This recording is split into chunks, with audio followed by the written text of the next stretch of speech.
3-in-1 multifunctional ice crusher with juicer and meat grinder. I mean, napakaganda. Tingnan mo naman. 3 peraso na agad ang makukuha mo. This is from Maymate. Sobrang ganda kasi 3 set na yung makukuha mo. Pwede kang gumawa ng juice. Meron ding meat grinder plus blender na rin. Perfect talaga siya ngayong summer. Bukod nga sa 3-in-1 na siya, very affordable, then high quality rin to. Multifunctional ice crusher na to mga mi. Eh naku, kung ako sa'yo, hanggat mababa pa yung presyo, i-click mo na agad yung yellow basket. Sobrang ganda nga kasi darating to sa yung nakabox.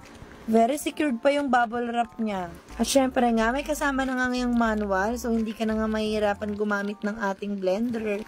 Ay nako B, kung ako sa'yo, i-click mo na nga yung yellow basket hanggat nakasil at mura pa. Biruin mo sa wala pang ang libo, meron ka ng 3-in-1. Pag binili mo nga ng tag-iisa yan, hindi nga lang libo ang mauubos mo. Pero dito kay Maymate, sobrang ganda kasi 3-in-1 na nga siya. Sobrang laki nga ng matitipid mo. O siya, ilalagay ko ang link sa aking video. Click the yellow basket.